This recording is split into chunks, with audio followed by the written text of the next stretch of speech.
तो कक्षा 7 के प्यारे बच्चों, आज हम हिंदी विषय में अध्याय 3 जिसका शीर्षक है सेवा की महिमा,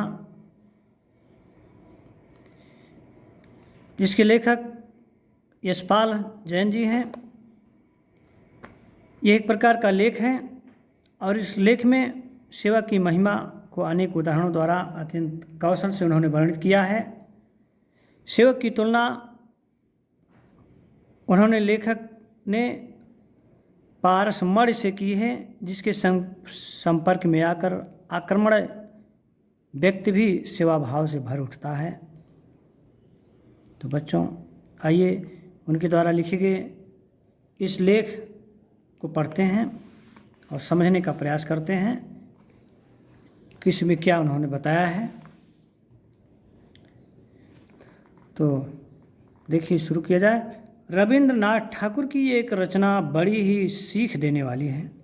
रविंद्रनाथ ठाकुर की एक रचना बड़ी ही सीख देने वाली है।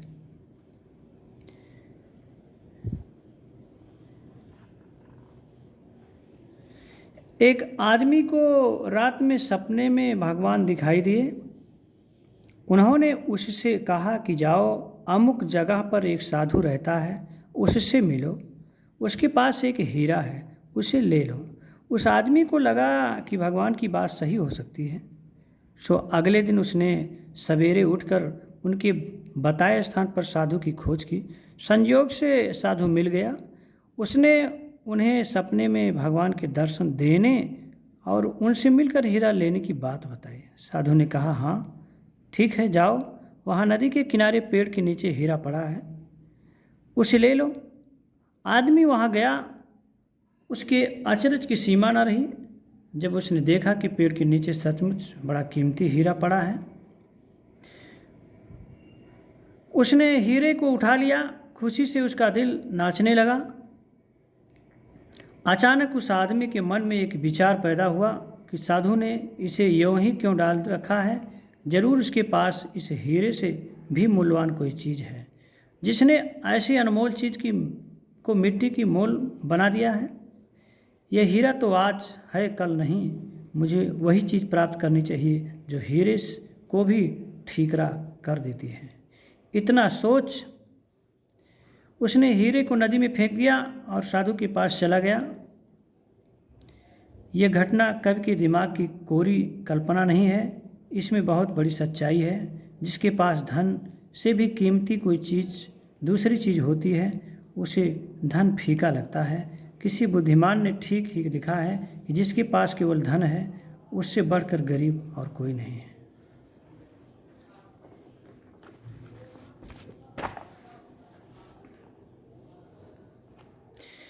एक महान व्यक्ति ने कितनी बढ़िया बात कही है कि मुझसे धनी कोई नहीं है, क्योंकि मैं सिवा भगवान के और किसी का दास नहीं हूँ। यह जानते हुए भी कि आदमी के आगे धन दौलत की कोई कीमत नहीं है। आज सभी समाजों में, सभी देशों में पैसे का बोलबाला है। अमेरिका के पास बहुत धन है, पर वह और धन चाहता है। रूस के पास उतना पैसा नहीं है, लेकिन वह चाहता है कि उसके देशवासी खूब खुशहाल हों। यही हाल दूसरे बहुत से देशों का है। वह सब दिन रात पैसे की होड़ में दौड़ रहे हैं। जानते हैं कि इसका नतीजा क्या है? इसका नतीजा यह है कि अमेरिका के बहुत से लोग रोज़ रात को नींद की दवा लेकर सोते हैं और उनके जीवन में सहजता नहीं है। जिसके जीवन में उतावली या उलझन है, उसे नींद कहाँ से आएगी? दुनिया आज हैरान है, क्योंकि उसका मुंह दौलत की ओर है। यह दौलत से मतलब सिर्फ रुपए पैसे से ही नहीं, सुख सुविधा की बाहरी चीज़ों से भी है। ऐसी चीज़ों के पीछे पड़ने से आदमी को लगता है कि उसे कुछ मिल रहा है, पर उसकी हालत वैसे ही होती है जैसे कि रेगिस्तान में भ्रम से दिख पड़ने वाले पानी को देखकर हिरन की होती है। यही तो मृग तृष्णा है। वह उसकी ओर दौड़ता है, पर पानी हो तो मिले। बेचारा भटक भटक कर प्यासा ही प्राण दे देता है। हम कह चुके हैं कि संसार में जितने साधु संत महात्मा और बड़े लोग हुए हैं, उन्होंने जो कीमती चीज़ है उसे पाने की कोशिश की है।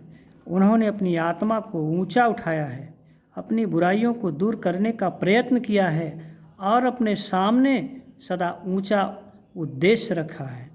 सोचने की बात यह है कि अगर पैसे में और पैसे के वैभव में ही सब कुछ होता तो भगवान बुद्ध क्यों घर बार छोड़ते और क्यों भगवान महावीर राजपाट का त्याग करते। यह तो 2500 वर्ष पुरानी बात हुई। आज के ज़माने में ही हमने गांधी जी को देखा, उन्होंने सारे आडंबर छोड़ दिए, सादगी का जीवन बिताया। वो समझ गए थे कि जो आनंद सादगी के जीवन में है वो पैसे की ज़िंदगी में नहीं। वो चाहते तो अच्छी खासी कमाई कर सकते थे, लेकिन उस हालत में वो गांधी ना होते। उन्होंने पैसे का मोह त्यागा और बड़े बड़े काम किए। दुनिया में उनका नाम अमर हो गया। आपको याद होगा कि प्रसिद्ध वैज्ञानिक आइंस्टीन ने लिखा था कि आगे आने वाली पीढ़ियां मुश्किल से विश्वास कर पाएंगी कि इस धरती पर हाड़ मांस का बना गांधी जैसा व्यक्ति कभी चलता फिरता था। असल में उन्होंने सोना नहीं जुटाया, उन्होंने यह पारसमणि प्राप्त की जिसको छूकर सब कुछ सोना बन जाता है। जिसके पास ऐसी मणि हो उसके पास किस चीज़ की कमी हो सकती है। लेकिन ये पारसमणि ऐसे नहीं मिल जाती, उसके लिए बड़ी साधना की ज़रूरत होती है। सोना तपने पर कंचन बनता है, ठीक यही बात आदमी के साथ भी है।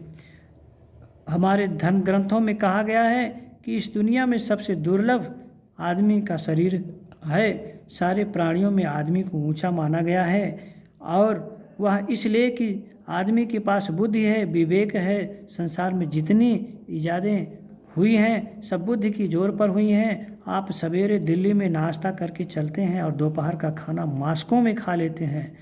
हजारों मील की यात्रा घंटे में हो जाती है। यह सब आदमी की बुद्धि से ही संभव हुआ।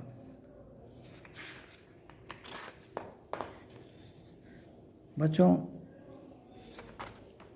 अभी का ये जो लेख है थोड़ा लंबा है, इसलिए आधा भाग इसका हो गया है, आधा भाग हम अगले वीडियो में देखेंगे।